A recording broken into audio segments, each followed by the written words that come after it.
নমস্কার বন্ধুরা, বানির হেসেলের রকমারি রান্না নিয়ে আমি চলে এসেছি। আমার চ্যানেলে আপনাদের সবাইকে স্বাগত জানাই। আজকে আমি তৈরি করে দেখাবো খুবই মজার একটা ইভিনিং স্ন্যাক্সের রেসিপি। বাচ্চাদেরকে যদি বাইরের খাবার না খাইয়ে এইভাবে ঘরে খাবার পরিবেশন করা যায় তাহলে কিন্তু মন্দ হয় না। চলুন তবে আজকের রেসিপিটা শুরু করছি। এই ইভিনিং স্ন্যাক্সগুলি তৈরি করার জন্য এখানে একটা মিক্সিং বোল নিয়েছি। এখন দিয়ে দেবো এর মধ্যে মেজারিং কাপের 1.5 কাপ ময়দা। আমি এখানে শুধু ময়দা দিয়ে করে দেখাচ্ছি। এখানে আর একটা কথা বলে রাখি, আটা আর ময়দা কিন্তু মিশিয়েও এই রেসিপিটা বানানো যেতে পারে। দেবো 1 টিস্পুন চিনি, আর দেবো 1 টিস্পুন বেকিং পাউডার, আর স্বাদের জন্য দিয়ে দিচ্ছি সামান্য একটু নুন। ময়ামের জন্য দিয়ে দিচ্ছি 2.5 টেবিল স্পুন সাদা রিফাইন্ড অয়েল। তেলের পরিবর্তে এখানে ঘিয়েরও ব্যবহার করা যেতে পারে। এখন ময়দাটাকে ঠিক এইভাবে মেখে নিচ্ছি। এটা নতুন করে বলার কিছু নেই, আমরা লুচি বা পরোটার ক্ষেত্রে যেই রকম একটা ডো তৈরি করে নিই ঠিক সেই রকম একটা সফট ডো তৈরি করে নিতে হবে। তো আমি এখানে অল্প অল্প করে জল দিয়ে একটা ডো তৈরি করে নিলাম। এটা ঢেকে রেখে দেবো 10 থেকে 15 মিনিটের জন্য রেস্টিং পিরিয়ডে। এখন চলে যাব একটা পুর তৈরি করতে। তার জন্য গ্যাসের ওপর একটা কড়াই বসিয়ে সেটা ভালো করে গরম করে নেওয়ার পর দিয়ে দিলাম কিছুটা পরিমাণে সাদা তেল। তেলটা এখানে গরম হয়ে গেছে।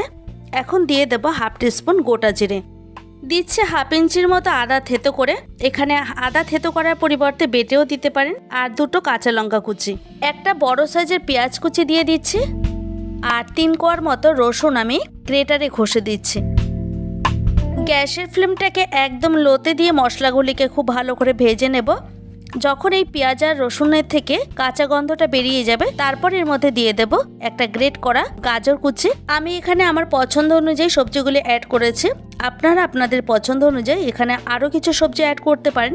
একটা মিডিয়াম সাইজের আলু আগে থেকে সেদ্ধ করে রেখেছিলাম, সেটা চোকলাটা ছাড়িয়ে নেওয়ার পর এখন গ্রেটারে ঘষে নিচ্ছি। এখন আলু আর গাজরটাকে সমস্ত উপকরণের সাথে ভালো করে মিশিয়ে নেওয়ার পর কিছু মশলা অ্যাড করব। যেমন দিচ্ছি প্রথমেই 1/2 টিস্পুন জিরের গুঁড়ো, 1/2 টিস্পুন ধনের গুঁড়ো, দেব 1 টিস্পুন চাট মশলা, স্বাদ অনুযায়ী নুন দিয়ে দিলাম এখানে 1/2 টিস্পুন, আর দিচ্ছে 1/2 টিস্পুন গরম মশলা গুঁড়ো। এখন এই সমস্ত উপকরণগুলিকে একসাথে ভালো করে মিশিয়ে নিতে হবে। আমি পুরটা এখানে একদমই কম তেলে তৈরি করছি, তবে আপনারা তেলের পরিমাণটা এখানে আরও একটু বাড়িয়ে দিতে পারেন। পুরটা আরও একটু চটপাটা টেস্ট আনার জন্য দিয়ে দিচ্ছি 1 টিস্পুনের মতো ঘরে তৈরি করা আমচুর পাউডার। তারপর এভাবে ভালো করে মিশিয়ে নিতে হবে। কালারের জন্য 1/2 teaspoon Kashmiri red chilli powder দিয়ে ঠিক এভাবে একটু ভালো করে মিশিয়ে নিচ্ছি। রেসিপিটা করার জন্য আমার এখানে পুরটা একদম রেডি। এখন গ্যাসটাকে অফ করে দিয়ে আমি পুরটাকে একটা প্লেটে তুলে নিয়ে দেখাচ্ছি। এখন চলে যাব পরবর্তী স্টেপে।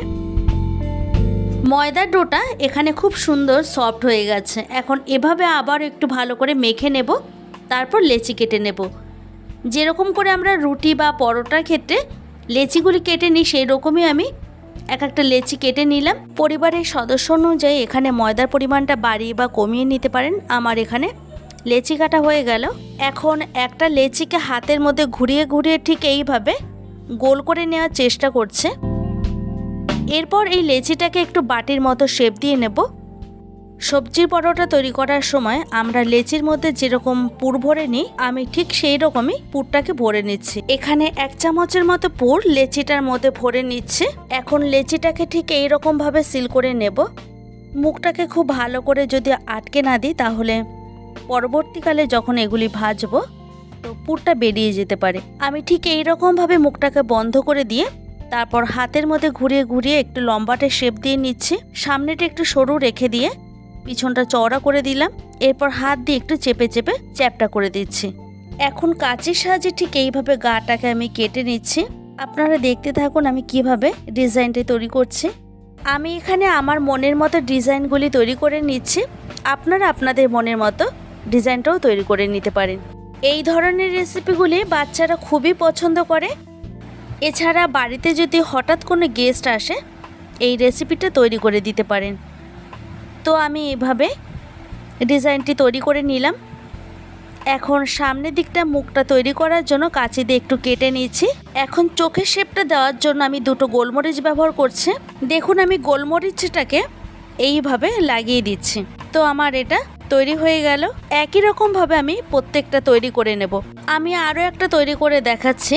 প্রথমে হাতের মধ্যে ঘুরিয়ে ঘুরিয়ে লম্বা মতো শেপ দিয়ে নেওয়ার পর একটা কাঁচি দিয়ে এইভাবে গাটাকে আমি কেটে নেব। তো শেপটা আমার এখানে দেওয়া হয়ে গেছে। এখন চোখের শেপটা দেওয়ার জন্য আমি গোলমরিচটাকে ঠিক এইভাবে চেপে চেপে বসিয়ে দিলাম। তবে একটু ভালো করে চেপে বসাতে হবে, না হলে যখন তেলে ভাজবো তো গোলমরিচটা বেরিয়ে যেতে পারে। এখন চলে যাব ফাইনাল স্টেপে। আমি গ্যাসের উপরে একটা কড়াই বসিয়ে সেটা খুব ভালো মতো গরম করে নেওয়ার পর দিয়ে দিয়েছি পর্যাপ্ত পরিমাণে সাদা রিফাইন্ড অয়েল। তেলটা খুব ভালো মতো গরম হয়েছে কিনা সেটা বোঝার জন্য আমি সামান্য একটু নুন দিয়ে দিলাম। এরপর তেলটা যদি ওপরে ভেসে ওঠে তাহলে বোঝা যাবে তেলটা খুব ভালো মতো গরম হয়ে গেছে। এখন আমি যে স্ন্যাক্সগুলি তৈরি করে রেখেছিলাম সেইগুলি এক এক করে তেলের মধ্যে ছেড়ে দিচ্ছি। দেখুন দেখতে কত সুন্দর লাগছে। বাড়িতে অবশ্যই একবার ট্রাই করে দেখবেন। আশা করি আপনাদের সকলেরই খুব পছন্দ হবে, আর বিশেষ করে বাচ্চাদের তো খুবই মজা হবে। আপনাদের সাথে কথা বলতে বলতে আমার এটা ভেজে না হয়ে গেল। এখন তুলে নিচ্ছে একটা ঝাঁঝরির সাহায্যে। একই রকমভাবে আমি বাদবাকিগুলিকেও তেলের মধ্যে ছেড়ে দিচ্ছি। প্রথমে অল্প আঁচে দিয়ে তারপর বেশি আঁচে আমি এগুলিকে ভেজে নেব। এইবার সবকটা তুলে নিয়ে একটা প্লেটে আমি দেখাচ্ছি। যদি আমার চ্যানেলে এই রকম আরও নিত্য নতুন ভিডিও পেতে চান তাহলে অবশ্যই আমাকে একটা কমেন্ট করে জানান। আপনাদের একটা লাইক আর একটা কমেন্ট আমাকে আরও এগিয়ে নিয়ে যেতে সাহায্য করবে। দেখা হবে অন্য কোনো ভিডিওতে। ভালো থাকবেন প্রত্যেকেই। ধন্যবাদ।